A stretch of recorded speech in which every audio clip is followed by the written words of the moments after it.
Vamos a continuar con la ayuda del Señor, porque ayer pues lo que hicimos fue de alguna manera visualizar un problema grande, muy grande, pero era un problema que ya estaba allí, pero no nos podemos quedar solamente con el conocimiento del problema, porque sería solamente como llegar, ver el diagnóstico, decir que hay una grave enfermedad, pero no plantear desde el punto de vista bíblico, desde la perspectiva del Señor, alguna opción para nosotros. Sería entonces solamente dejarnos como con la enfermedad y no más.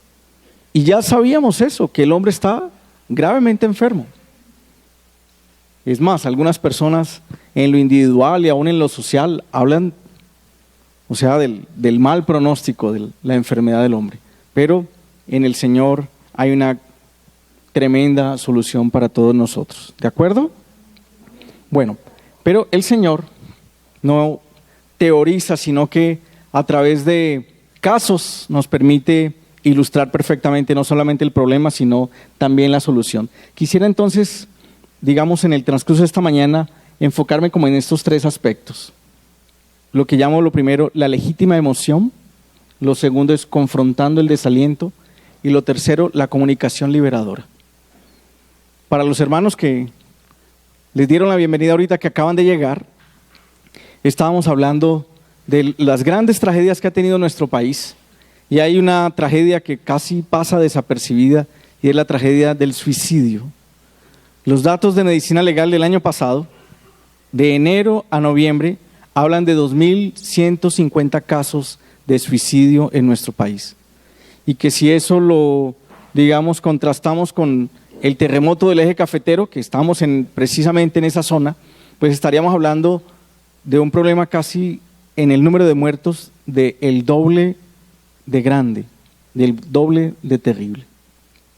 Hablábamos que la Biblia no guarda silencio sobre esto, sino que por lo menos aparecen 4 personajes que se suicidan, 6 en el Antiguo Testamento y 1 en el Nuevo Testamento. ¿Recuerdan los personajes de ayer? Sí, hablamos de Sansón, de Saúl, del escudero de Saúl, del juez Abimelech, de un rey usurpador que se llamó Sinri, y Judas al final. Ahí creo que dijimos los 7, ¿cierto? Pero así como hacen a veces las investigaciones en programas, en películas o en investigaciones serias desde el punto de vista judicial, que tratan de meterse como en la mente del criminal antes de que suceda algo, vamos a tratar de colocarnos, digamos, como en la mente del que está tomando la decisión de acabar con su vida. O sea que si nos fuéramos un segundo antes, o un minuto antes, o una hora antes, o días antes, ¿qué era lo que estaba pasando por su mente? Y así como hubo 7 casos entonces en la Biblia que se suicidaron, aparecen por lo menos estos 8 casos de personajes que no se suicidaron, ¿ya? Pero que su razonamiento estuvo orientado a decir: Señor, acaba con mi vida de una vez. Entonces, allí están las citas bíblicas, tal vez por cuestión del tiempo no vamos a poder mirarlos todos ni entrar en toda la profundidad, pero les queda para que los hermanos sigan avanzando sobre esto. ¿Por qué? Porque si algo nos tiene que servir esto que hemos estado compartiendo, es que este es un tema que se tiene que hablar al interior de las familias y es un tema que se tiene que tratar en las distintas iglesias locales, porque como estamos viendo, nos afecta de muchísimas maneras. Entonces está el caso de Rebeca, el caso de Moisés, el caso de Elías, el caso de Job, el caso de Salomón, del profeta Jeremías, del profeta Jonás y del carcelero de Filipos. 8 casos. Vamos a mirar el caso de Rebeca, el caso de Elías, el caso de Job, el caso de Jonás y el del candelero de Filipos. Del rey Salomón hablamos bastante hace 2 años en el campamento de jóvenes, así que lo remitimos a la página web y pueden mirar el mensaje sobre Salomón, que fue hasta actuado para que los que recuerdan ese mensaje. Entonces vamos a ir al libro de Génesis, capítulo 27, versículos 46. Génesis capítulo 27. En el orden que los coloqué es en el orden en que aparecen y nos queda más fácil encontrarlos en la Biblia. Algunos de ellos tienen como más detalles y por eso les digo que quedan como para el estudio de todos. Génesis capítulo 27, versículo 46.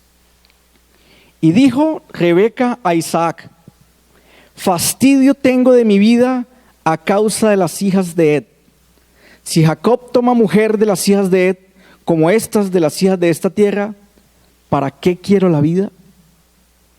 Y esta es Rebeca, ¿sí? Esta va a ser, digamos, la esposa de este patriarca y va a tener toda la... De ahí va a trazar la ascendencia, digamos, el pueblo de Israel, de esta mujer. Y sin embargo, por una situación familiar muy, muy compleja, dice, fastidio tengo de mi vida. Y al final del versículo dice, ¿para qué quiero la vida? Si ustedes se devuelven al capítulo anterior, en Génesis 26, versículos 34 y 35, nos da un poquito de detalle de cuál era el problema familiar que se estaba viviendo. Génesis 26, 34 y 35. Y cuando Esaú era de 40 años, tomó por mujer a Judit, hija de Beeri Eteo, y a Basemat, hija de Elón Eteo, y fueron amargura de espíritu para Isaac y para Rebeca. Entonces este primer caso nos tiene que ayudar de muchas maneras. Y lo primero que quisiera como señalar es que muchas de las personas que terminan suicidándose, y vimos los casos, aún en Kurt Cobain y en la escritora Virginia Woolf, tenían que ver con situaciones familiares. O sea, las situaciones familiares se vuelven tan complejas, tan terribles para ellos, tan insolucionables, que entonces dicen, mejor sería quitarme la vida. Pero es interesante adicionalmente que sea, aunque estas mujeres, esposas de Esaú, eran de amargura de espíritu para Isaac y para Rebeca, es Rebeca la que dice esto y no Isaac. Y ahí hay un asunto interesante. O sea que es muy, muy importante que empecemos hablando de una mujer. Si ustedes le pusieron harto cuidado a las estadísticas de medicina legal en Colombia y lo que sucede en el mundo, ¿quiénes se suicidan más? ¿Los hombres o las mujeres? Los hombres se suicidan más que las mujeres. Y ahora va la segunda pregunta. ¿Quiénes intentan suicidarse más? ¿Las mujeres o los hombres? Las mujeres. Y en un número muchísimo más alto. Entonces eso nos habla de que los intentos de los hombres son más fatales. Lo intentan y desafortunadamente lo logran. Pero las mujeres lo intentan muchas más veces sin lograr la fatalidad. Y vuelvo y les digo que es importante que lo veamos, digamos, desde la perspectiva de las mujeres, porque las mujeres tienen unas particularidades muy, muy especiales, ¿sí? Y una de esas particularidades tiene que ver con la misma percepción de las cosas y cómo se llevan todo, digamos, como muy, muy en lo profundo. O sea, Isaac también estaba perturbado por las dos nueras cananeas que tenía en la casa. Isaac también estaba perturbado. Y la Biblia dice que para Isaac también era amargura de espíritu, ¿sí? Pero es Rebeca la que dice, estoy fastidiada de la vida. Si Jacob hace lo mismo, ¿para qué quiero seguir viviendo? No lo dice Isaac, pero lo dice ella. Y tiene que ver con un asunto hasta perceptual, de nuestras percepciones. Esto, digamos que hicimos una referencia en un campamento de parejas, pero vale la pena que hagamos aquí algunos comentarios respecto a la percepción misma. ¿Ustedes sabían que las mujeres perciben mucho más los colores que los hombres? Tienen una gama de colores muchísimo más amplia que la de los hombres. En promedio, y eso lo tienen claramente estudiado, las mujeres perciben una gama de 16 colores. Los hombres solamente entre 7 y 8. Entonces, ve más detalles. Y por eso cuando están contando una historia, necesitan más tiempo para poder contarla, ¿cierto? Porque hay más colores que describir en lo que están relatando. Entonces, si la esposa lo invita a uno a que le ayude a escoger entre dos blusas de colores parecidos, pero para que le ayude a tomar la decisión, y entonces ella primero se prueba una y entra al vestido y vuelve y sale y se pone la otra y al final le dice a uno, ¿cuál te gustó más? ¿La lila o la orquídea? Y usted queda definitivamente en un lugar muy malo, ¿sí? Muy, muy malo. Entonces es un asunto perceptivo. Pero eso de la percepción es muy, muy importante. Miren, ¿cómo conocemos nosotros la realidad? La realidad la vamos conociendo a través de los sentidos, a través de lo que percibimos. Esa información que nos dan los sentidos se llaman sensaciones. Y la suma de las sensaciones es lo que configura los sentimientos. Entonces, para muchas personas, el conocimiento de la realidad está basado en los sentimientos. Pero vamos también a ilustrar que esa percepción que tenemos a través de los sentidos todo el tiempo nos engaña. Lo cual entonces también nos habla de que basar el conocimiento de la realidad solamente a través de lo que sentimos es una mala directriz. Y con cosas muy prácticas en las que vemos que la percepción nos engaña. Piensen ustedes, por ejemplo, en esto. Bueno, no sé dónde van a ser los bautismos hoy en la tarde. ¿No hay bautismos? Bueno, se salvaron. Hace 13 años los bautismos los hicimos en un río descendiendo allá abajo, ¿sí? Y para nuestra precaución, los lugareños nos dijeron que en los días anteriores ese río había arrastrado a 2 personas, ¿sí? Bueno, pero no hablemos del río, ni del bautismo, ni de lo que sucedió hace 13 años atrás. Usted está en su casa, en el lavadero de la casa, el tanque del lavadero está completamente lleno y usted introduce una varilla de hierro en el lavadero. ¿Cómo se ve la varilla? ¿Cómo se ve? Que tomó una curva, ¿ya? Y que está de otro grosor. ¿Qué es lo que le están diciendo sus sentidos? Que el meter usted el hierro en el agua fría se modificó el tamaño y la forma. Esa es una percepción equivocada. Eso no sucede en realidad, pero esa es la información que a usted le dan sus sentidos, ¿sí? Pensemos, por ejemplo, en otro sentido que puede estar un poco alterado. Anoche que me acosté, escuchaba una maraca aquí en la oreja. ¿Ya? O sea que si usted está expuesto durante mucho tiempo a un ruido intenso, cuando cede ese ruido, su percepción todavía le está diciendo, ahí están las hermanas dándole a maraca, ¿ya? Esa es una percepción equivocada también. Entonces no podemos basar todo nuestro conocimiento de la realidad con lo que nos dicen los sentidos. Ahora supongo que usted le dan una cucharada de manjar blanco ahorita, ¿sí? ¿Sí? Y después del manjar blanco le dan una taza de café. ¿Cómo le va a saber el café después del manjar blanco?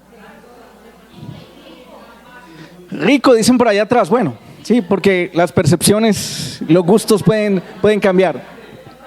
Pero al punto que quiero establecer es que el verdadero sabor del café usted no lo puede percibir. Porque ese gusto ya fue distorsionado por lo que consumió previamente. O sea que esa información del sentido del gusto también se puede alterar.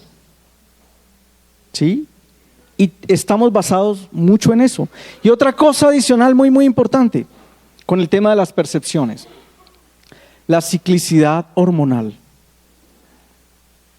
Hay algo que está claramente establecido también que se llama el síndrome premenstrual. El síndrome en español, premenstrual. 2 o 3 días antes de que a una mujer le llegue el periodo menstrual, en un porcentaje muy, muy alto, entra en depresión. ¿Cuál es el mensaje con esto?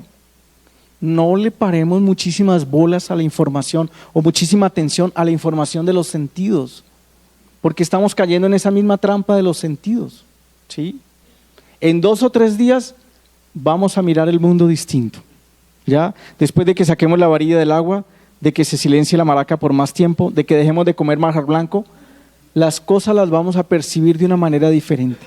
No nos dejemos engañar, ¿sí? Porque por encima de la realidad que perciben nuestros sentidos tiene que estar la revelación que el Señor nos da de las cosas, que es definitivamente la que nunca falla. Ahora, si no estamos hablando, digamos, de esa información tan sensorial, sino, digamos, como el relacionamiento que tenemos con otras personas, ¿usted no le ha pasado que usted conoce a una persona y dice, esta persona percibo que es confiable? ¿Y qué le sucede a los meses? Que usted dice, uy, me equivoqué tremendamente, ya de confiable no tenía nada. Y posiblemente lo contrario. Conoce usted a una persona y dice, esta persona me genera como desconfianza. Y en el tiempo que va a estar usted caminando con esa persona, por el fruto, por el testimonio de esa persona, dice, qué equivocada estaba. que equivocada estaba mi apreciación, porque era un asunto desde mi prejuicio y no desde un conocimiento real. Entonces, ojo con esta situación de Rebeca, de las mujeres y de todos, de pararle demasiada atención a la información de nuestros sentidos, porque nuestros sentidos siempre van a estar en nuestros sentimientos como en una montaña rusa, como en una fluctuación, ¿sí? Y a veces caemos en esa trampa aún hasta en nuestras reuniones. Entonces usted va a la reunión y a la reunión en su iglesia local y de pronto ese día la reunión no fue tan emotiva, no hubo como tanta emoción, la gente no cantó como con tantas ganas y entonces al final dos personas conversan ahí en las puertas de la reunión como diciendo, el Señor como que no estuvo así como de mucho con nosotros hoy. Ustedes van a encontrar algún versículo que diga eso, que donde hay 2 o 3 pero que no canten con todo el corazón, de pronto yo voy a aparecer pero parcialmente y no voy a estar, ¿sí? Ese es nuestro engaño, ¿sí? El engaño de los números en nuestras reuniones. Usted llega a la reunión, hay 2 o 3 y uy, esto va a estar como flojo hoy, ¿cierto? Y llega a una reunión y una gran cantidad de personas dicen, no, esto va a estar extraordinario. Juzgamos equivocadamente, ¿sí? ¿Qué dijo el Señor? Donde hay 2 o 3, ¿sí? Ni siquiera la calidad, sino la presencia del Señor ahí cumpliendo su palabra. Amén. Entonces no caigamos en esas trampas que tienen que ver con nuestra percepción, ¿sí? Entonces, aunque el problema era el mismo, la manera como Rebeca lo percibía la abrumaba muchísimo más. Pero también como el Señor nos ha estado hablando en estos días, el Señor a veces nos tiene que colocar en esa situación limítrofe para dentro de muchísimas cosas. Por un lado, que nos acerquemos más a Él y por el otro lado, para lograr un bien mayor. ¿Cuál fue el bien mayor? En esta situación tan estrecha que había sucedido con Esaú, los papás toman la determinación de que Jacob no puede conseguir una mujer de las cananeas y la envían entonces a lo que va a ser la constitución de su propia familia. ¿Sí me entienden?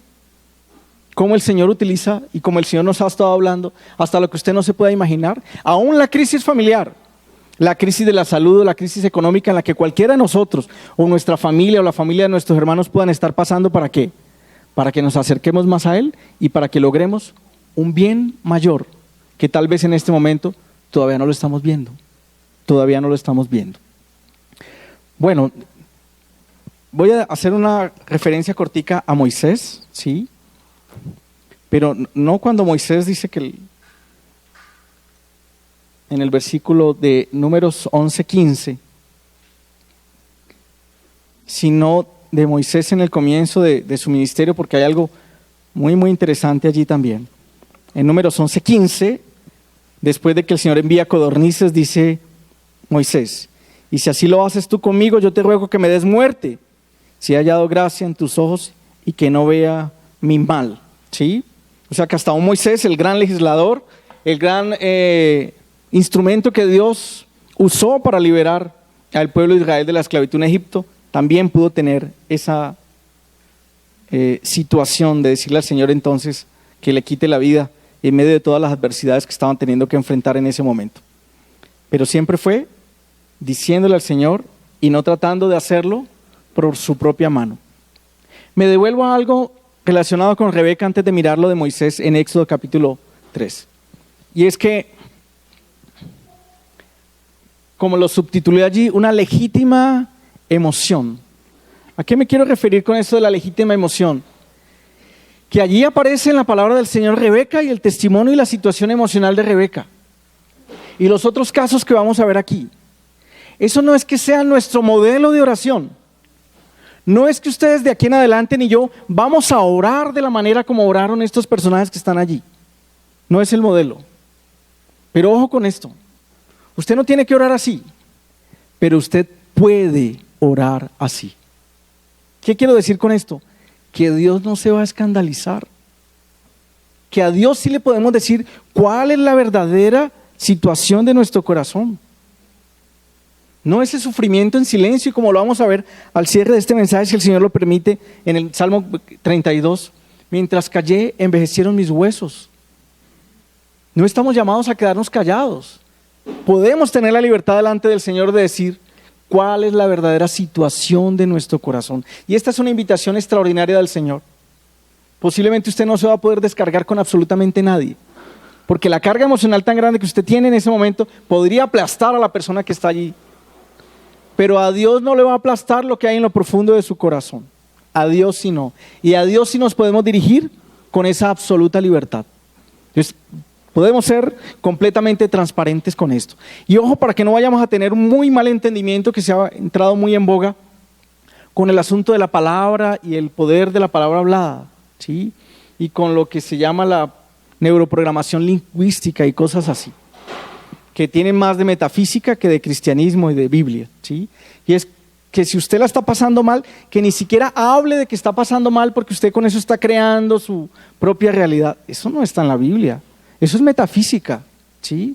Lo que la Biblia dice es que Dios conoce su corazón. O sea, usted no tiene que decir para que Dios sepa qué es lo que está pasando, pero usted sí lo tiene que decir. ¿Para qué? Para que de esa manera Dios lo pueda ayudar. Dios no se va a escandalizar, así sea la situación más escandalosa que usted tenga que enfrentar, que usted pueda decir que está pasando las profundidades más tremendas después de la situación emocional o espiritual que esté viviendo. A Dios no le podemos dirigir y, como dice Hebreos, acercarnos confiadamente. No nos guardemos ese taco. Ese sufrimiento en silencio definitivamente no nos ayuda. Expresémoslo, ¿sí? Rebeca no escribió ningún libro de la Biblia, pero lo expresó y quedó en este testimonio de la palabra del Señor allí. Lo verbalizó, lo sacó, y no sé hasta qué punto eso pudo haber ayudado para que su esposo y para que la situación de ahí en adelante no terminara en lo que terminaron los 7 casos de los que hablamos el día de ayer. En Números, que es un pasaje muy conocido, pero quería hacer una referencia cuando en el capítulo 2 del libro de Éxodo, Moisés intenta por su propia mano traer libertad al pueblo judío. Capítulo 2 de Éxodo, versículo 11. En aquellos días sucedió que, crecido ya Moisés, salió a sus hermanos y los vio en sus duras tareas, y observó a un egipcio que golpeaba a uno de los hebreos, sus hermanos. Entonces miró a todas partes, y viendo que no parecía nadie, mató al egipcio y lo escondió en la arena. Al día siguiente salió y vio a 2 hebreos que reñían. Entonces dijo al que maltrataba al otro: ¿por qué golpeas a tu prójimo? Y él respondió: ¿quién te ha puesto a ti por príncipe y juez sobre nosotros? ¿Piensas matarme como mataste al egipcio? Entonces Moisés tuvo miedo y dijo: ciertamente esto ha sido descubierto. Miren la pregunta, ¿no? ¿Quién te ha puesto por príncipe? Y efectivamente ese iba a ser el príncipe que Dios iba a poner, pero esa no era la situación. Tenían que suceder por lo menos 3 cosas muy grandes en la vida de Moisés para que fuera finalmente establecido como príncipe. Lo primero era que se tenía que encontrar cara a cara con el Señor, que es lo que sucede en el capítulo siguiente. Lo otro era que tenía que enfrentar el desierto, y lo tercero era que tenía que construir su propia familia. Estar cara a cara con el Señor, enfrentar el desierto y construir su propia familia. De esa manera entonces iba a poder servir como el príncipe que el Señor había establecido para su pueblo. ¿Cómo no nos va a transformar el estar cara a cara con el Señor? ¿Cómo no nos va a transformar el cuidado soberano del Señor cuando vamos atravesando el desierto? ¿Y cómo no nos transforma el Señor si en la medida del desierto también tenemos que enfrentar las distintas situaciones familiares? ¿No es nuestra esposa nuestra ayudadora idónea? Entonces el Señor también, a través de nuestra esposa, del esposo, de los hijos, está tratando nuestro corazón y habilitándonos para el servicio que Él nos tiene. Bueno, el caso de Elías es muy interesante también. Está en Primero de Reyes capítulo 19. Y cuando digo interesante, lo que quiero decir más bien es muy edificante para nosotros. Primero de Reyes capítulo 19, versículo 4. Elías no era cualquier profeta. Bueno, ninguno de los profetas del Antiguo Testamento era cualquier persona, pero Elías era uno de esos profetas poderosos, ¿sí? Y digamos que en el reconocimiento de todo el pueblo de Israel y en el testimonio bíblico que tenemos para nosotros, era un hombre que era capaz de hacer una oración. ¿Para qué? Para que descendiera fuego del cielo, y descendía. podía con su propia mano sacrificar 400, 600 sacerdotes de Baal, o sea, tipo templadísimo en el servicio del Señor.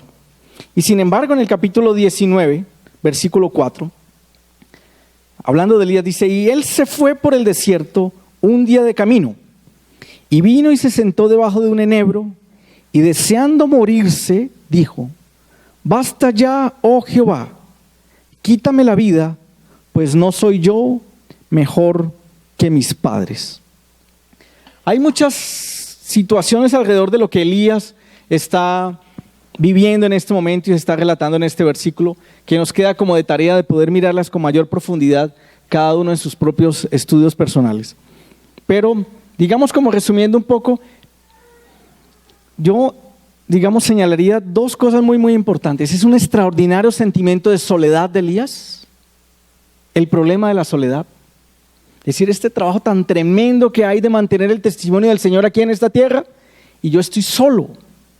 El Señor tiene que venir a decir que no está solo, que Él se ha reservado 7,000 que no han doblado sus rodillas ante Baal. Entonces, cuando sentimos aún que en el ministerio, en el servicio al Señor, como que es demasiado grande lo que tenemos que hacer, ya nuestro hermano nos recordaba que lo primero que tenemos que tener en cuenta es que el Señor dice que Él mismo edificará su iglesia. Y si sin embargo nos da la impresión de que es que lo que hacemos es demasiado importante, entonces el Señor dirá que es tan importante que el Señor ha reservado otros 7,000 para que nos ayuden a hacer esa tarea, para que no nos creamos pues que somos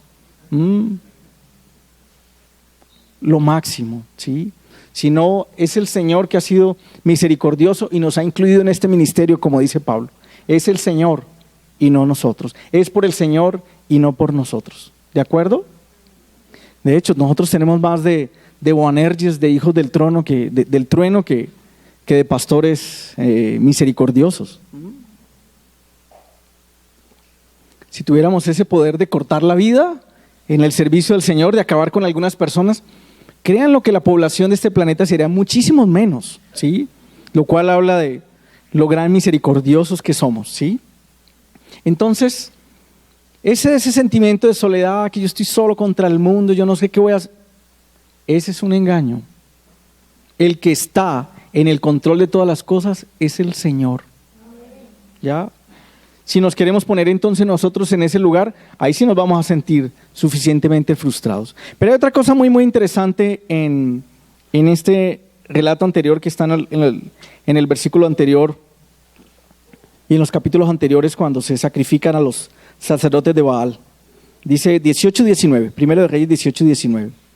Envía pues ahora y congrégame a todo Israel en el monte Carmelo, y los 450 profetas de Baal y los 400 profetas de Acera que comen en la mesa de Jezabel. Entonces Acab convocó a todos los hijos de Israel y reunió a los profetas en el monte Carmelo. Y acercándose Elías a todo el pueblo dijo, estoy en Primero de Reyes capítulo 18 versículo 21. ¿Hasta cuándo claudicaréis vosotros entre dos pensamientos? Si Jehová es Dios, seguidle, y si Baal, id en pos de él. Y el pueblo no respondió palabra. Viene entonces el descenso del fuego y luego viene el sacrificio de esos sacerdotes de Baal. ¿Sí? 19:4 y ahorita estoy en el 18, 19, 20 y 21. Se empapa esa ofrenda que está haciendo, como dicen los versículos 34 en adelante, y finalmente entonces desciende el fuego del cielo. Veamos el versículo 37 ahora, 18:37.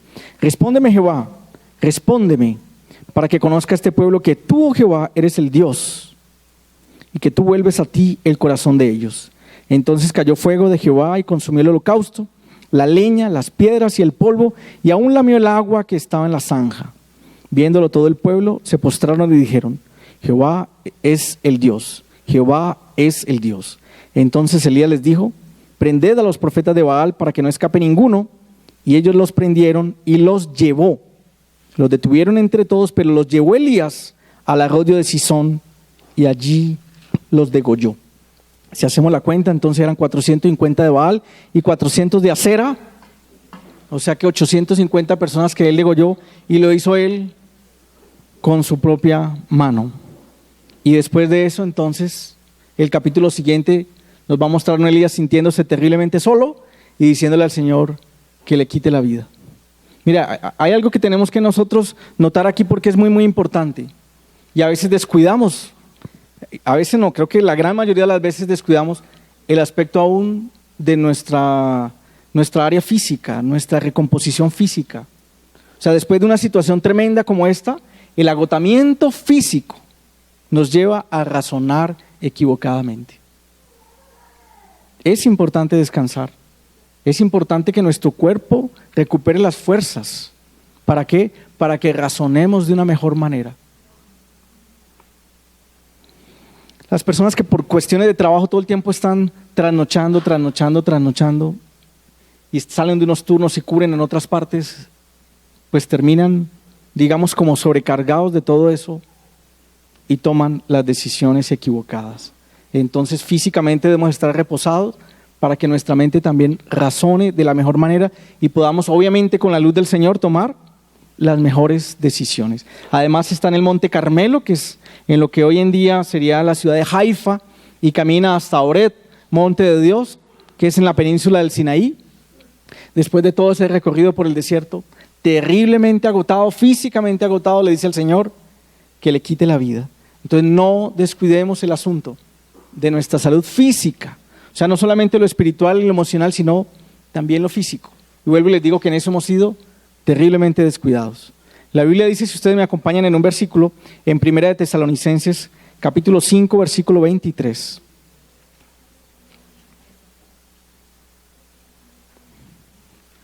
Primera de Tesalonicenses 5, 23.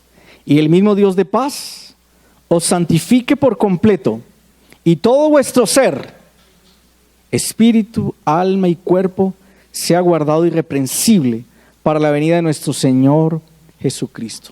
El orden sí es espíritu, alma y cuerpo. O sea, el cuerpo va en el tercer lugar, pero también está incluido y también tiene que ser guardado. Así que seamos cuidadosos también con nuestro aspecto físico,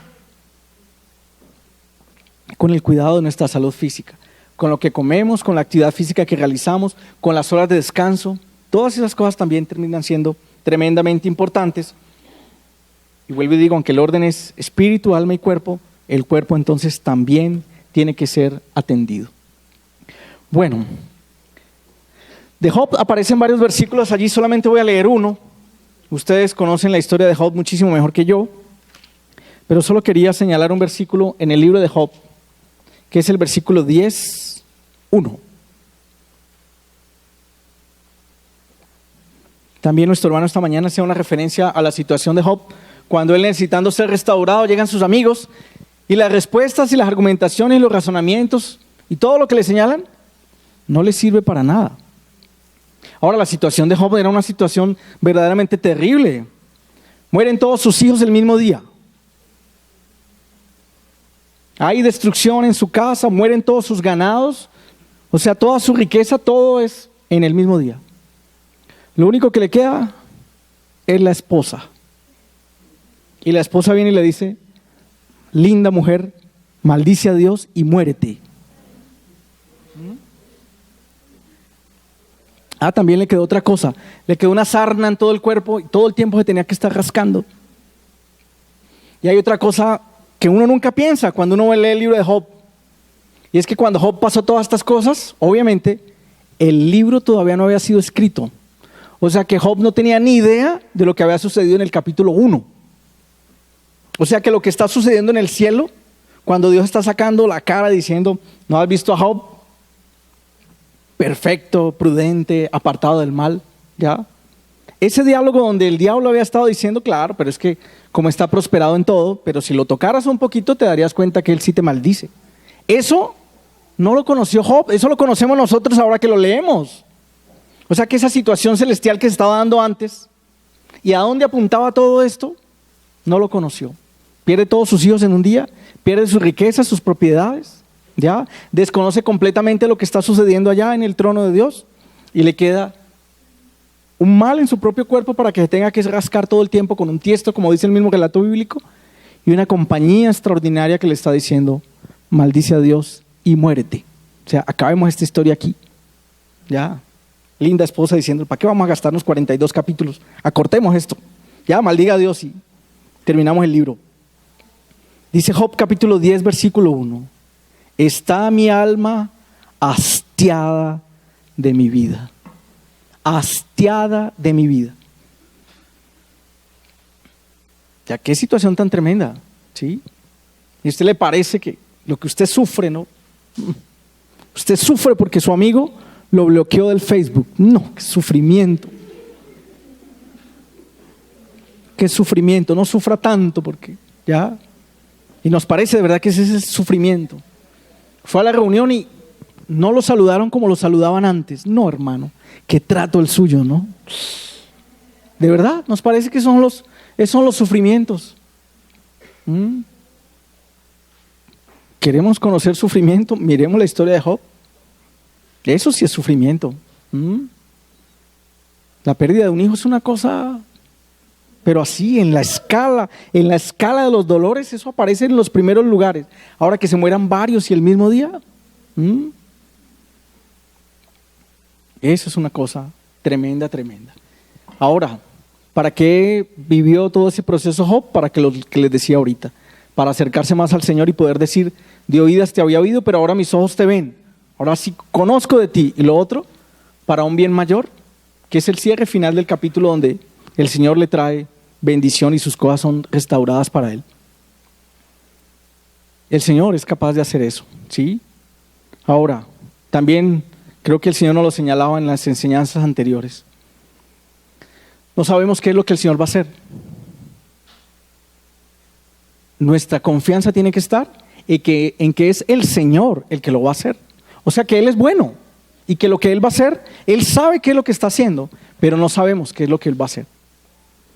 Ya ese mensaje de que Dios le va a dar el esposo, Dios le va a dar la esposa, ya van a llegar los hijos, usted va a ser prosperado, no se preocupe que el negocio va a salir adelante, eso suena bien, bien humanista me faltó decir, ¿no? ¿Y qué tal si el Señor no lo hace? ¿Recuerdan ustedes los amigos de Job, de Daniel? Cuando le dicen que se tienen que inclinar, ¿sí? Bueno, como que no se acuerdan. Entonces vamos a mirarlo. Bueno, ya que se acordaron, vamos a mirarlo de todos modos.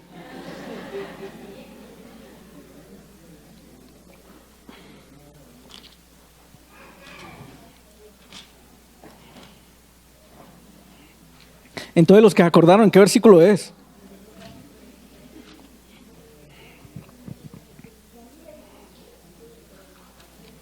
Cuando dice, ¿y si no? 3:18. Entonces sí se acordaron bien.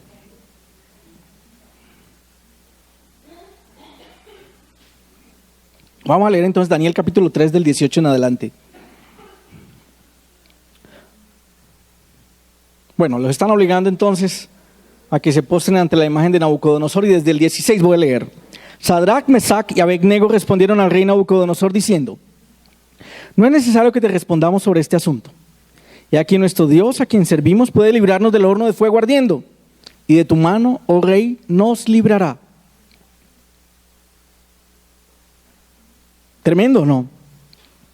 Ya nos está diciendo que te respondamos y nos vamos a inclinar ante la estatua. No lo vamos a hacer. Nuestro Dios nos librará del horno. Nuestro Dios nos librará de tu mano. Pero miren lo que dice el versículo siguiente. Y si no, sepas, oh rey, que no serviremos a tus dioses, ni tampoco adoraremos la estatua que has levantado. El Señor nos va a salvar. Pero y si no nos salva, de todos modos tampoco nos vamos a inclinar ante esta estatua. Pero ¿y si no?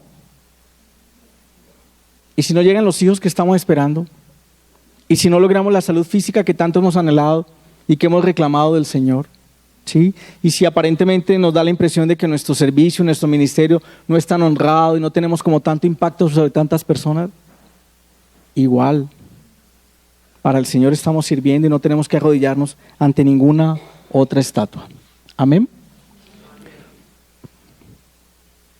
Ahorita vayamos a Jonás capítulo 4.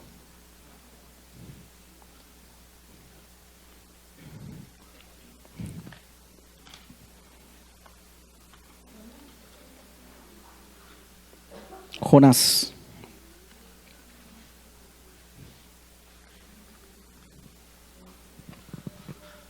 Bueno, Jonás es un profeta también muy edificante en la palabra del Señor.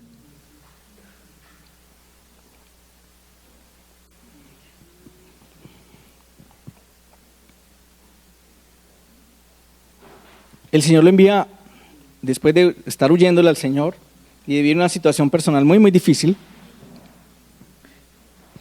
Y aún de reconocer en su propia oración en el capítulo 2, versículo 6, la segunda parte del versículo donde dice: mas tú sacaste mi vida a la sepultura, oh Jehová Dios mío, o sea que había sido restaurado completamente.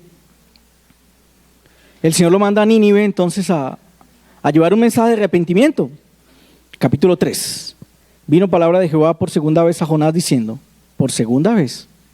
O sea, la primera vez no había atendido, pero la segunda sí iba a poner cuidado. Porque ya la próxima vez de pronto no iba a ser un cachalote y un tiburón el que se lo tragaba, ¿cierto? Entonces ya la segunda vez dijo, no, ahora sí como que voy a obedecer.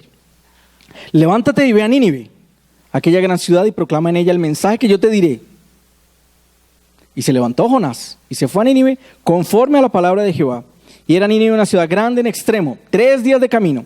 Y comenzó Jonás a entrar por la ciudad camino de un día y predicaba diciendo, de aquí a 40 días Nínive será destruida. Ese fue todo el mensaje de la predicación. De aquí a 40 días Nínive será destruida. Y con ese mensaje el pueblo se arrepintió. ¿No les parece a ustedes tremendo eso o no? Porque es que la obra no era de Jonás sino del Señor, ¿sí? Con ese mensaje así cortico de que aquí a 40 días Nínive será destruida, los hombres de Nínive creyeron a Dios en el versículo 5 y proclamaron ayuno y se vistieron de cilicio desde el mayor hasta el menor de ellos.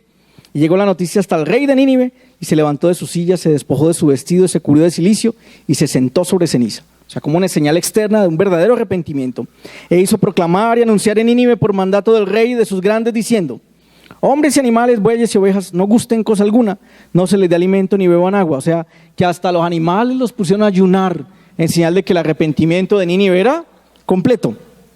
Sino cúbranse de cilicio hombres y animales y clamen a Dios fuertemente y conviértase cada uno de su mal camino y de la rapiña que hay en sus manos. Quién sabe si se volverá y se arrepentirá Dios y se apartará del ardor de su ira y no pereceremos. Y vio Dios lo que hicieron, que se convirtieron de su mal camino y se arrepintió del mal que había dicho que les haría y no lo hizo. Es más, habla más el rey, o sea, fue más contundente el mensaje del rey que el mensaje del profeta. ¿Y sabe qué pasa en el capítulo 4?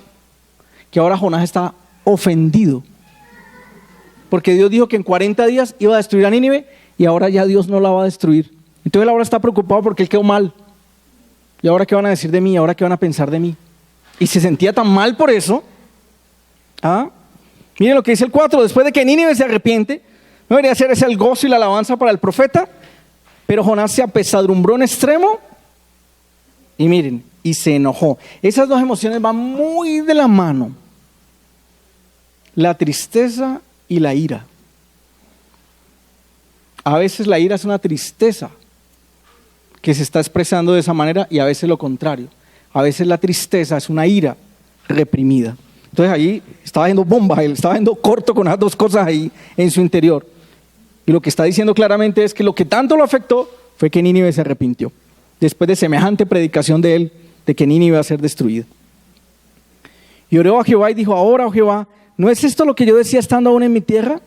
Por eso me apresuré a huir a Tarsis, porque sabía yo que tú eres Dios clemente y piadoso, tardo en enojarte y grande misericordia, y de grande misericordia y que te arrepientes del mal. Por eso es que a mí no me gusta hablar en nombre suyo, Dios le dice a Jonás, ¿ya? Porque usted le dice a la gente que se arrepiente, y si la gente se arrepiente, usted no le hace nada, y a mí eso no me gusta, ¿ya? Yo por eso era que quería desobedecer y entra a justificar toda su desobediencia inicial.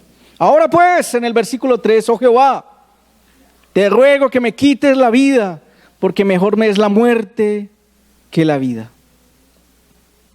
Y luego en el versículo 8, y aconteció que al salir el sol, preparó Dios un recio viento solano, y el sol hirió a Jonás en la cabeza y se desmayaba, y deseaba la muerte diciendo, mejor sería para mí la muerte que la vida. Y Dios utiliza una calabacera para enseñarle qué es tener misericordia, ¿sí? Y de esa manera entonces el profeta también tiene que ser restaurado. Pero es una historia casi inconcebible este relato de Jonás.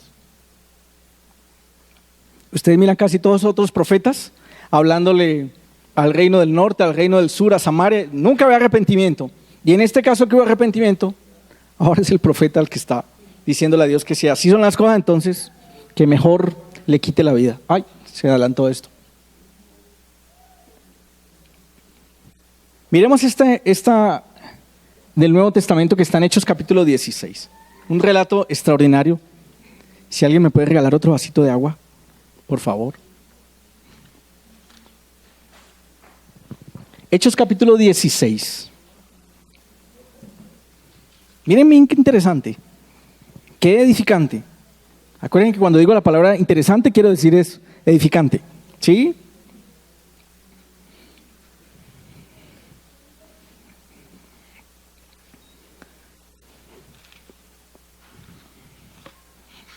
Voy a hacer una referencia anterior creo que es muy del Señor en este momento, del capítulo 16. Hechos capítulo 16, versículo 1. Después llegó a Derbe y a Listra, y aquí había allí cierto discípulo llamado Timoteo, hijo de una mujer judía creyente, pero de padre griego. Estoy en Hechos 16, versículo 2. Y daban buen testimonio de los hermanos que estaban en Listra y en Iconio. Quiso Pablo que éste fuese con él y tomándole le circuncidó por causa de los judíos que había en aquellos lugares, porque todos sabían que su padre era griego. Miren, pongan harto cuidado a lo que viene. Vamos a darle doble almuerzo al que le ponga cuidado ahorita lo que le voy a preguntar. Al pasar por las ciudades, les entregaban las ordenanzas que habían acordado los apóstoles y los ancianos que estaban en Jerusalén para que las guardasen, que es lo que viene del capítulo 15, el concilio de Jerusalén. Así que las iglesias eran confirmadas en la fe y aumentaban en número cada día. Entonces ahí se vincula Timoteo a este equipo de la obra del Señor. Gracias. Pero miren lo que viene. Y atravesando Frigia y la provincia de Galacia, les fue prohibido por el Espíritu Santo hablar la palabra en Asia. El hermano, si ustedes recuerdan, nos hacía pensar de qué manera el Señor lo hizo. El Señor puede hablar en sueños, puede tener visiones, y de hecho en los versículos anteriores algo así hizo. Pero aquí pudo haber sido algún asunto del ejercicio de la conciencia. Posiblemente. Les fue prohibido por el Espíritu Santo hablar la palabra en Asia. Claro que en Asia había necesidad del Señor también. Y claro que estos hermanos están con un celo y con una carga para llevar ese testimonio del Señor. Pero no es a lo que a ellos se le ocurra, sino en la guía del Espíritu Santo, y el Espíritu Santo allá por ahora no.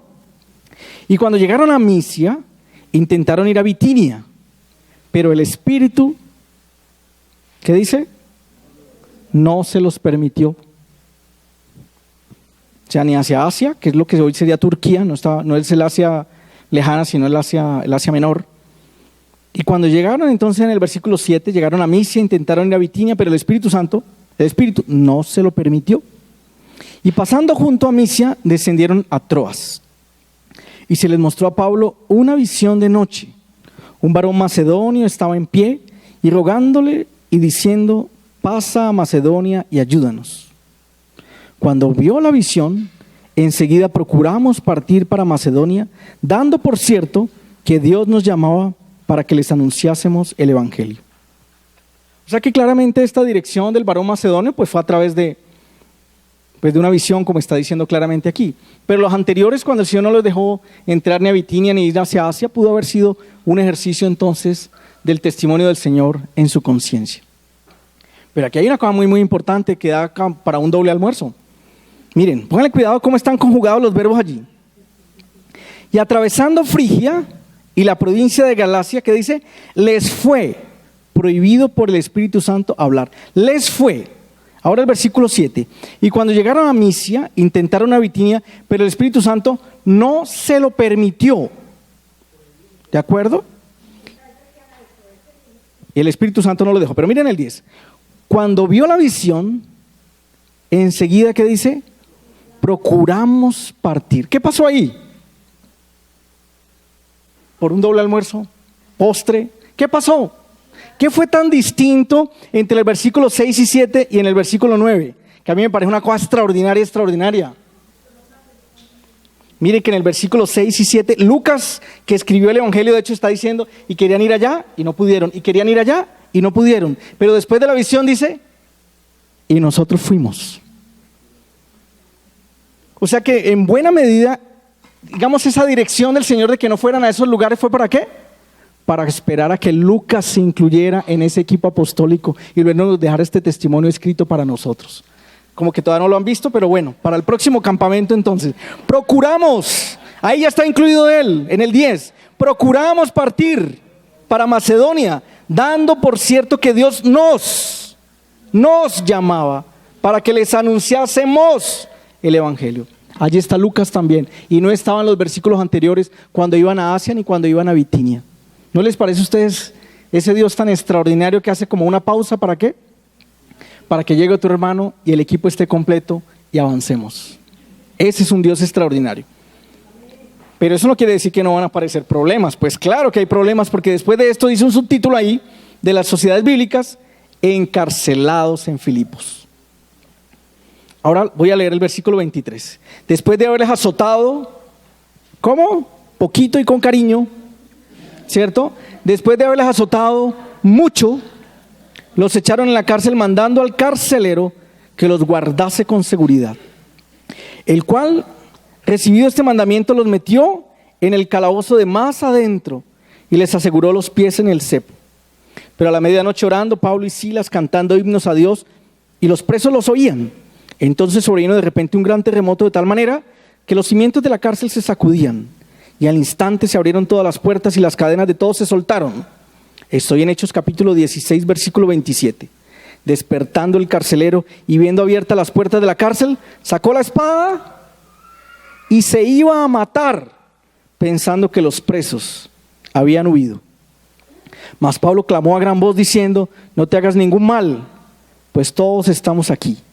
Él entonces, pidiendo luz, se precipitó adentro y temblando se postró a los pies de Pablo y de Silas, y sacándole les dijo, señores, ¿qué debo hacer para ser salvo? Ellos dijeron, cree en el Señor Jesucristo y serás salvo tú y tu casa. Y le hablaron la palabra del Señor a él y a todos los que estaban en su casa. Y él, tomándolos en aquella misma hora de la noche, les lavó las heridas y enseguida se bautizó él con todos los suyos. Y llevándolos a su casa les puso la mesa y se regocijó con toda su casa de haber creído a Dios. ¿No les parece a ustedes extraordinario este pasaje? Qué cosa tan extraordinaria, de verdad. Qué cosa tan extraordinaria. Esa cárcel en Filipos se puede visitar, ¿sí? Y cuando usted le dicen que la cárcel del más adentro, entonces usted se imagina que aquí está la entrada a la cárcel y esa celda del más adentro es por allá, muy hacia la profundidad. Es en una espiral, es una escalera de caracol, así. Y lo más adentro es hacia abajo, desde donde les tiraban la comida, el agua, y donde tenían que hacer las necesidades y todo eso. Ese era el lugar donde ellos estaban. Esa es la cárcel del más adentro. Esta es en Filipos. La cárcel en Roma, donde Pablo también estuvo preso, también se puede visitar. Esa se llama la Marmetina y está muy cerquita donde está el Coliseo Romano. En ese lugar estaban Pablo y Silas por dar testimonio del Señor. Bueno, hay un terremoto. Ellos, en medio de esa adversidad que están haciendo, están alabando y cantando al Señor como se debe hacer. Y como ahora lo vamos a leer en Santiago, que cuando vienen como esa trampa de nuestra percepción que nos pone así como muy tristes, ¿qué es lo que tenemos que hacer? Cantar alabanzas. Eso es lo que tenemos que hacer, cantar alabanzas. Y ellos, en medio de todo eso, después de haber sido azotados mucho, ¿sí? Mucho. Usted se tropieza el quinto dedo con la pata de la mesa del comedor y hasta ahí le llega la alabanza a usted, ¿o no? ¿Ah? Hasta ahí le llegó la alabanza, ¿sí? Pero ellos, después de haber sido azotados mucho y de estar en esas condiciones de la cárcel del más adentro, están alabando al Señor y el Señor hace una intervención extraordinaria y ellos están libres. Pero a pesar de que están libres, no se mueven de ese lugar. Pero miren la reacción del carcelero, porque estamos hablando es de esa mentalidad y esa decisión de suicidarse, de quitarse la vida. Versículo 27 nuevamente. Hechos 16, 27. despertando el carcelero y viendo abiertas las puertas de la cárcel, sacó la espada y se iba a matar. O sea, ¿cómo sería el castigo al que él tendría que ser enfrentado? Que prefería matarse por sí mismo.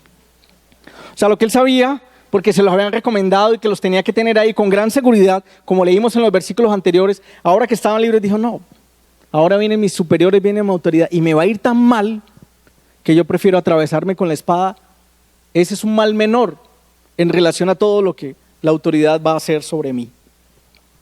Mas Pablo clamó a gran voz diciendo, no te hagas ningún mal, pues todos estamos aquí. Sí que me gusta eso y que el Señor nos ayude mucho, ¿sí? Porque la iglesia tiene que ser de alguna manera como una comunidad terapéutica.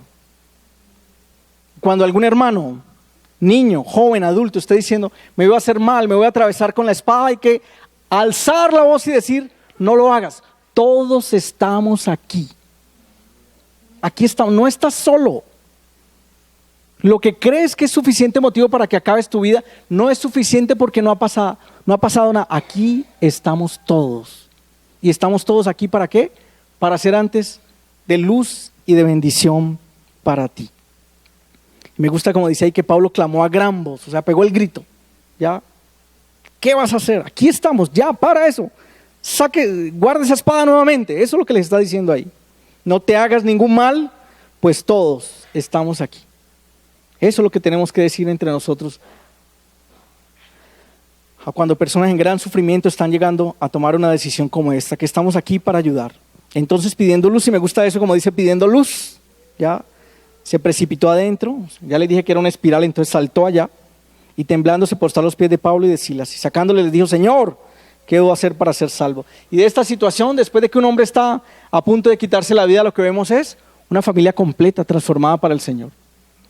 O sea, una situación que era para que ya se cortara una vida y se acabara esta historia aquí, se vuelve a ser una situación verdaderamente transformadora, no solamente para él, sino para toda su familia. Este versículo de cree en el Señor y serás salvo tú y tu casa, que las personas lo saben de memoria, que está en calcomanías, que todo el mundo lo cita, este es el contexto. A una persona que está a punto de suicidarse, es que el Señor le dice, cree en el Señor Jesucristo y serás salvo tú y tu casa. Ese es el contexto de ese versículo. Y le hablaron la palabra del Señor a él y a todos los que estaban en su casa. Y él tomándoles en aquella misma hora de la noche, les lavó las heridas. Enseguida se bautizó él con todos los suyos y llevándolos a su casa les puso la mesa y se regocijó con toda su casa de haber creído a Dios. O sea que aún en situaciones de gran adversidad como la de Pablo y Silas o situaciones de muerte como las de este carcelero, finalmente el Señor las transforma y las convierte, como dice el versículo 34, en un regocijo.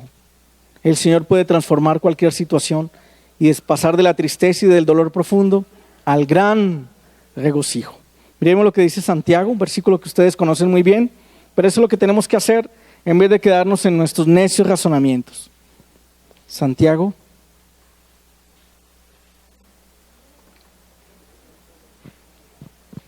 5:14. Para que nadie se moje ahorita para pasar al almuerzo, vamos a demorarnos un poquito más. ¿Está algún enfermo entre vosotros? Me lo salté, perdón, el 13. ¿Está alguno entre vosotros afligido? Haga oración. ¿Está alguno alegre? Cante alabanza. ¿Está afligido? Haga oración. ¿Está alegre? Cante alabanzas. ¿Está enfermo? Llama a los ancianos de la iglesia y oren por él ungiéndole con aceite en el nombre del Señor, y la oración de fe salvará al enfermo y el Señor lo levantará. Si hubiere cometido pecados, le serán perdonados. Confesaos vuestras ofensas unos a otros y orad unos por otros para que seáis sanados. La oración eficaz del justo puede mucho, tanto como para pasar una situación de muerte en una situación de vida y de restauración para una familia completa.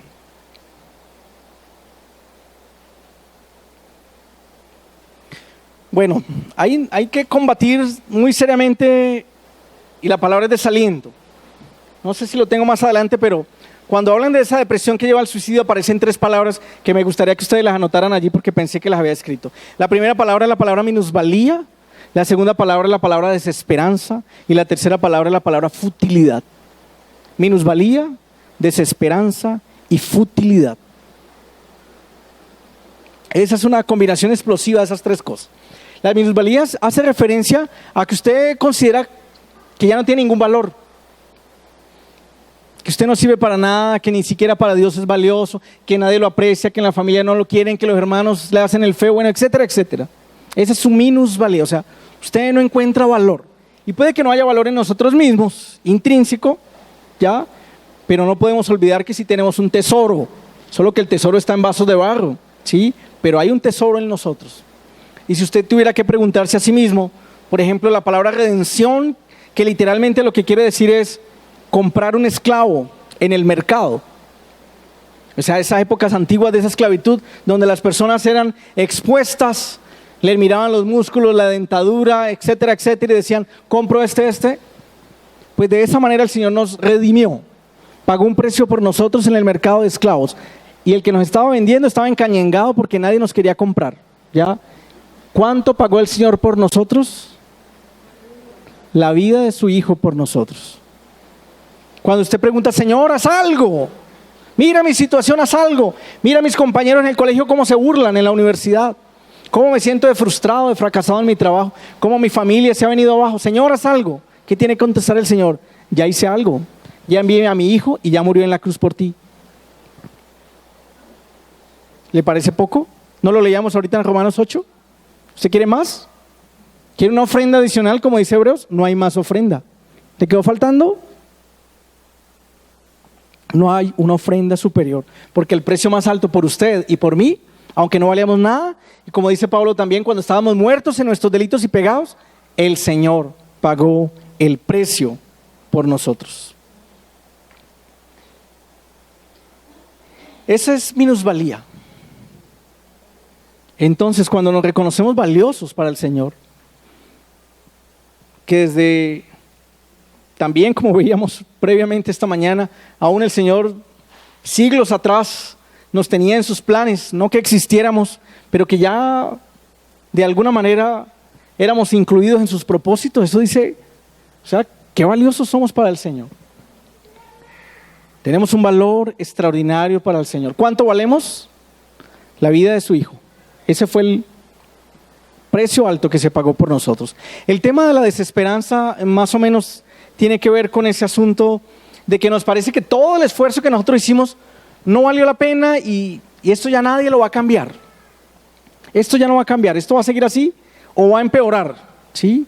Entonces completamente como desilusionado porque todo lo que trabajé, todo lo que estudié, todo lo que le aposté al servicio al Señor, todo lo que le apunté a esta relación sentimental y eso no valió la pena, entonces como que no pasamos la página siguiente. Nos quedamos aquí en esta página y creemos que ya leímos el libro completo de nuestra vida. Nadie puede caminar sobre el futuro de una persona, solamente el Señor lo conoce.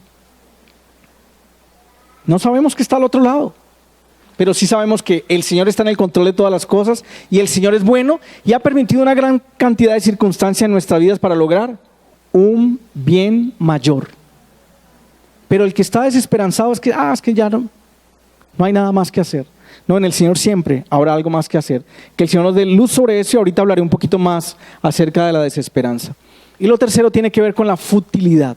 Y es esa sensación como de vacío y de pérdida del sentido a todas las cosas. Hay algunas enfermedades que producen una pérdida del sentido del gusto. Imagínese usted pasar ahorita al almuerzo y probar la comida y la comida no le sepa absolutamente a nada. Entonces la gente le pierde completamente el sabor a las cosas que antes disfrutaba. Entonces ya ni orar, ni leer la Biblia, ni reunirse con otros hermanos, ni cantar al Señor. Todo como que le perdió el sabor. Entonces entra en ese vacío tan completo que es cuando la persona entonces decide cómo acabar con su vida. Piense usted, cada uno de los que está aquí, si usted le hiciera un examen, tuviera que pasar aquí adelante y decir, ¿cuál ha sido la promesa del Señor para usted? ¿Cuál es su promesa? Que usted diga, esta es la promesa del Señor, esta es la promesa del Señor. ¿Cuál es su promesa? Cada uno debe tener una, seguramente pueden haber algunas comunes, ¿sí? Pero cuando tenemos una promesa del Señor y todavía no se ha cumplido, no quiere decir que ya el Señor no la vaya a cumplir. El tema es que nuestra medición de los tiempos como tiene que ver con nuestra percepción, es completamente distorsionada. El Señor tiene un tiempo para cada cosa. Y si usted puede reclamar una promesa como que el Señor se la dio, permítame decirle en esta tarde que el Señor se la va a cumplir. Pero no es ni en el momento que usted quiera, ni en la manera que usted quiera, pero el Señor sí lo va a hacer. ¿Sí? Él no retarda sus promesas. Además de eso, no es hombre para que mienta, ni hijo de hombre para que se arrepienta. Ahora, miremos cada uno a partir de la propia promesa que reclame como la promesa del Señor para su vida, podría ser más o menos como un razonamiento bíblico de esta manera. Piensen ustedes, por ejemplo, alguien está luchando contra el desaliento.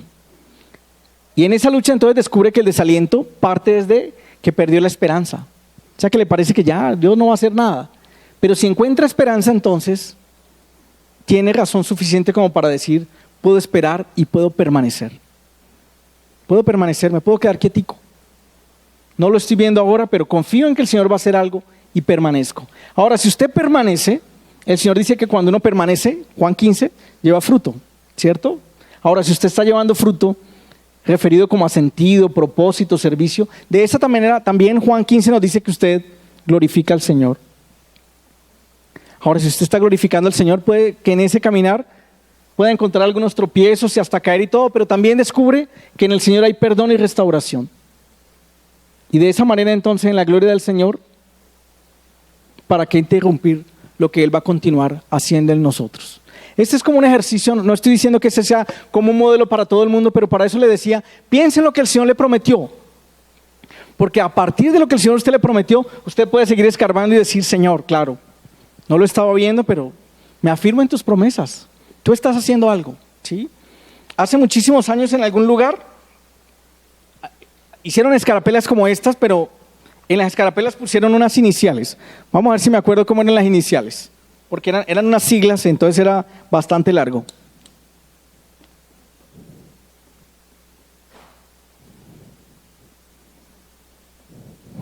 Las iniciales eran, imagínense, bien difícil, TPCDNHTSO. Imagínense usted una escarapela con todas esas letras ahí, TPCDNHTSO. Entonces, pues obviamente eso generaba mucha curiosidad. ¿Y qué quiere decir eso de TPCDNHTSO? Quiere decir, ten paciencia conmigo, Dios no ha terminado su obra. Dios no ha terminado su obra, tengan paciencia conmigo.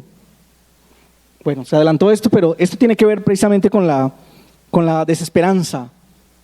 Esto es algo secular de un campeón de boxeo, se llamó Jim Colbert el que lo hizo, pero quiero que ustedes lo tengan muy muy en cuenta, que nos sirve a todos. Dice lo siguiente, bueno, la fotografía es de la pelea de Conor McGregor y Floyd Mayweather, una pelea que pasó hace poquito, ¿sí? No sé si a ustedes les gusta el boxeo un poco, a mí me gusta el boxeo, ¿saben por qué? Porque alguna vez le escuché a alguien que decía que el boxeo era bíblico, porque la Biblia dice, al que te pide, dale, ¿sí? Eso decía él, ¿sí? Pero no esas artes marciales mixtas, eso sí me parece una cosa, ¿sí?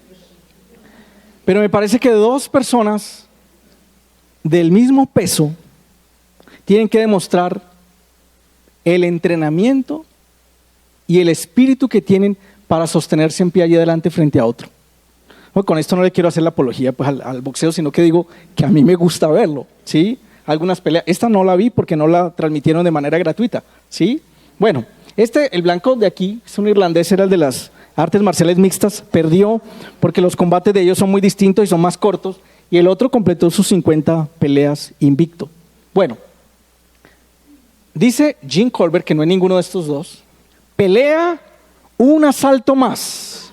Cuando sientas los pies tan cansados que tienes que arrastrarte para volver al centro del cuadrilátero, pelea un asalto más. Cuando tengas los brazos tan cansados que casi no puedas levantar las manos para ponerte en guardia, pelea un asalto más. Cuando estés sangrando por la nariz y tengas los ojos negros y te sientas tan desfallecido que quisieras que tu contendor te pusiera fuera de combate con un golpe en la mandíbula, pelea un asalto más. Recordando que el hombre que pelea un asalto más jamás es vencido.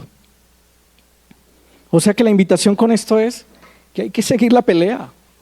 No se ha terminado, no ha sonado la campana. Bueno, la campana sonó antes de la reunión, pero ahora no ha sonado, ¿sí? O sea, hay que seguir en este caminar, hay que seguir en la lucha. Dificultades, enfermedades, tristezas, claro que las vamos a enfrentar, ¿sí? Pero vale la pena seguir dando la pelea. La esperanza es la clave. Solamente voy a citar los versículos, les quedan a ustedes de tarea, ¿sí? Que la esperanza es la clave.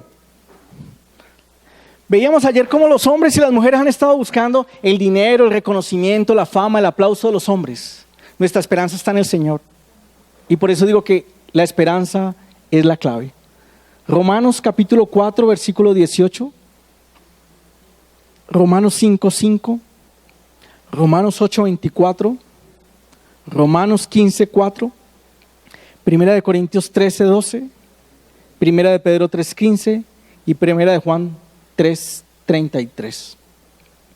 Este versículo de Filipenses 1, 5 dice lo siguiente: el que comenzó en vosotros la buena obra, la perfeccionará hasta el día de Jesucristo, sea hasta su segunda venida.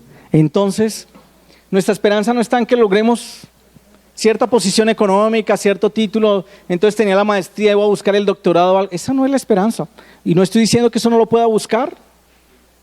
Si usted lo va a hacer y con eso le va a dar la gloria al Señor, solo que su esperanza no va a estar en eso.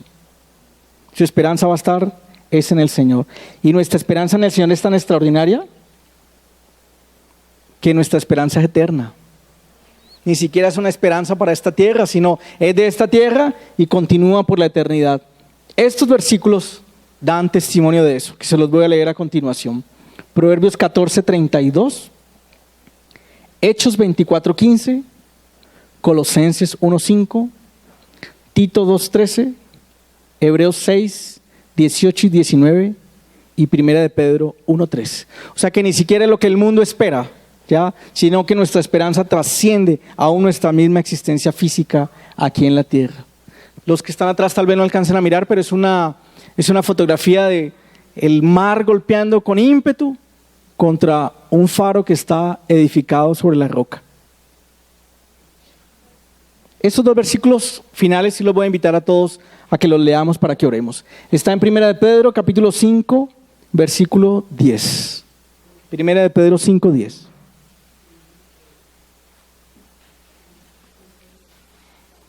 Primera de Pedro 5, 10. Primera de Pedro, capítulo 5, versículo 10. Mas el Dios de toda gracia, que nos llamó a su gloria eterna en Jesucristo, después que hayáis padecido un poco de tiempo, Él mismo os perfeccione, afirme, fortalezca y establezca.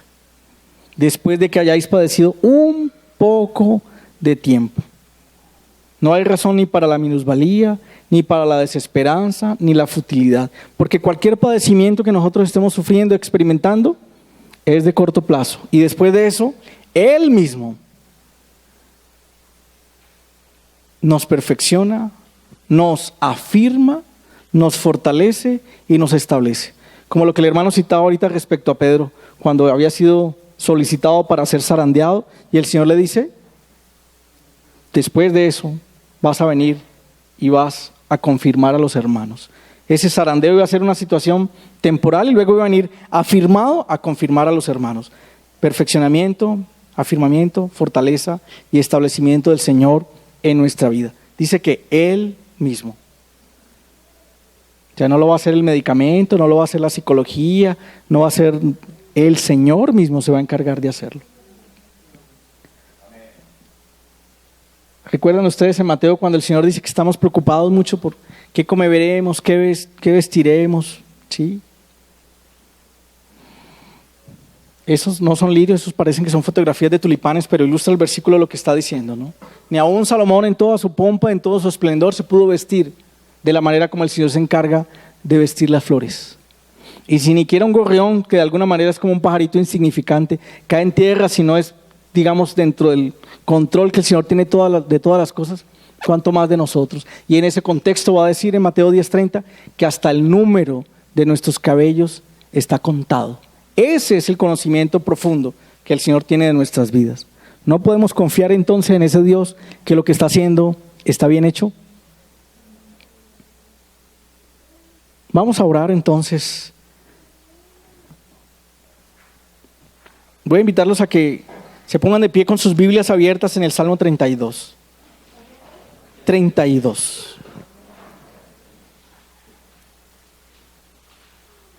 Para que sea muy fácil, la mnemotecnia queda así como, si se les olvida, 3, 2, 1. 32, 1. Salmo 3, 2, 1. En los salmos ustedes van a encontrar una gran cantidad de oraciones, algunas oraciones que uno podría calificar de terribles, ¿sí? Acaba con mis enemigos, estampíllalos contra las rocas, ¿sí? No es una invitación, como les decía al comienzo, para que ese sea su modelo de oración. Pero usted puede orar así. No sé si me alcancen a captar la diferencia que yo les quiero decir. Lo que les quiero decir con esto es que usted tiene libertad de decirle al Señor lo que hay en su corazón. Cuando Jesús habló con la samaritana, que estaban hablando del agua, estaban hablando del pozo, estaban hablando de la diferencia entre judíos y samaritanos, hay una parte donde el Señor le dice, ve, trae a tu marido. Estaban hablando del agua, estaban hablando de situaciones étnicas, geográficas, religiosas, políticas, y el Señor le dice, ve y trae a tu marido. O sea, el Señor no le da vueltas a sus problemas, sino que quiere confrontarlos. ¿Y recuerdan qué le contesta a ella? No tengo marido. ¿Y el Señor qué le dice después de eso? ¿Qué le dice el Señor? Después de que ella dice, no tengo marido. Lo primero que le dice es, esto has dicho con verdad. Verdad. O sea que cuando el Señor nos hace una pregunta, no le dé vueltas. Dígale la verdad al Señor de lo que hay en su corazón. Porque la verdad, cuando se la comunicamos al Señor, nos trae libertad y nos trae sanidad. Amén. Bienaventurado aquel cuya transgresión ha sido perdonada y cubierto su pecado. Bienaventurado el hombre a quien Jehová no culpa de iniquidad y en cuyo espíritu no hay engaño. Mientras callé, se envejecieron mis huesos en mi gemir todo el día, porque de día y de noche se agravó sobre mí tu mano, se volvió mi verdor en sequedades de verano. Mi pecado te declaré y no encubrí mi iniquidad. Dije, confesaré mis transgresiones a Jehová, y tú perdonaste la maldad de mi pecado. Por esto, orará a ti todo santo en el tiempo en que puedas ser hallado. Ciertamente, en la inundación de muchas aguas, no llegarán estas a él. Tú eres mi refugio, me guardarás de la angustia.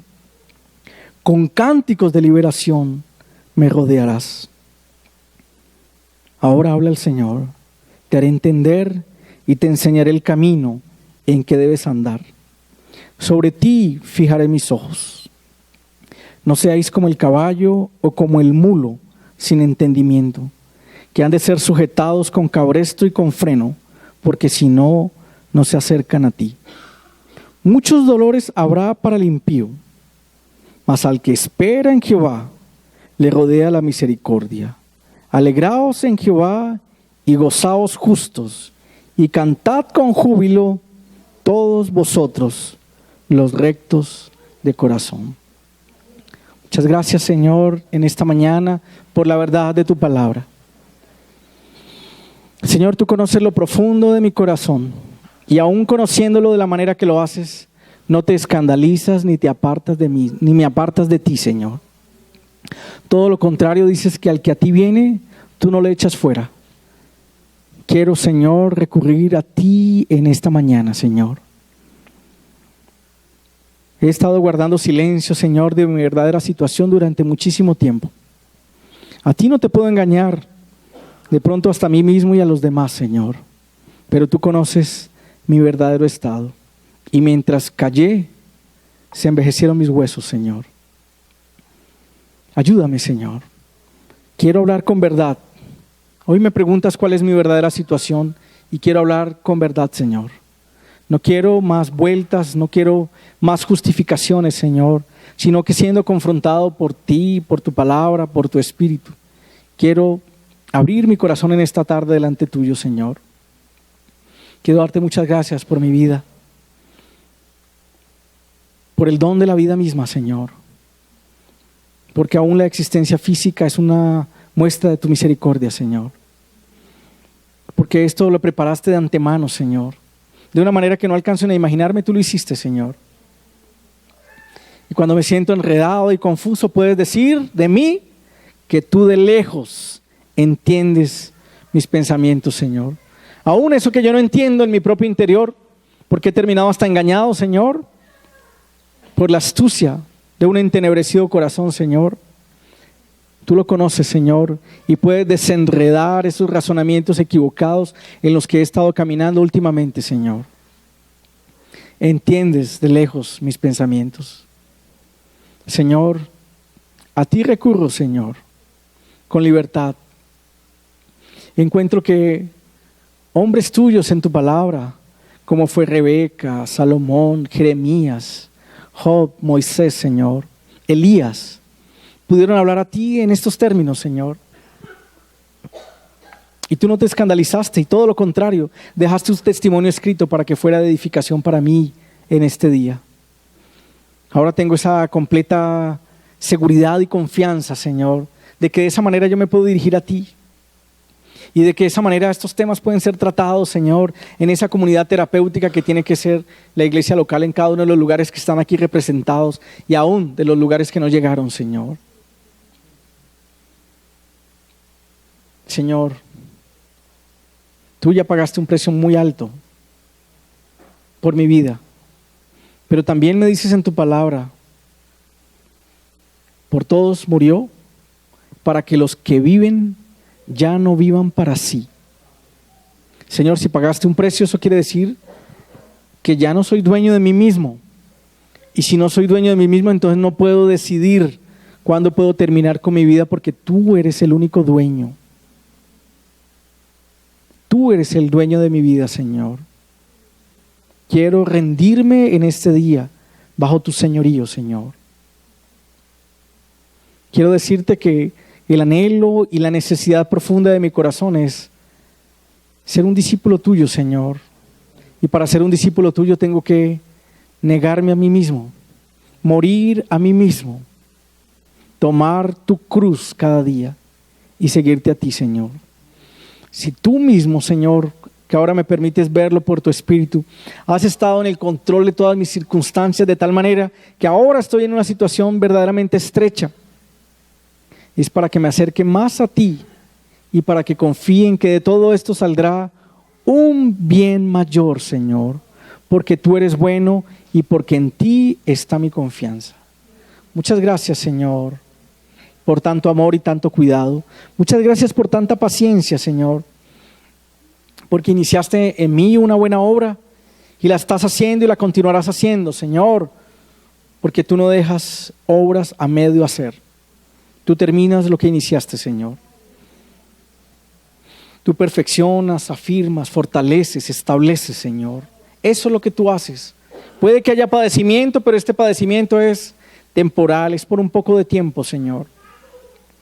Y si yo soy capaz de ver tu mano amorosa detrás de aún el mismo padecimiento, podré estar mucho más confiado y mucho más fortalecido para continuar esperando en tus muchas misericordias, Señor. Muchas gracias, Señor, porque en ti está mi esperanza, Señor. Y si mi esperanza está en ti, ni siquiera es una esperanza temporal, sino que es una esperanza eterna. Muchas gracias, Señor, por esta mañana. Muchas gracias, Señor, por tu palabra. Muchas gracias por lo que continuarás haciendo en este resto de día, en este resto de campamento y en el resto de nuestras vidas, Señor, por la obra de tu Espíritu en cada uno de nosotros. Muchas gracias, Señor.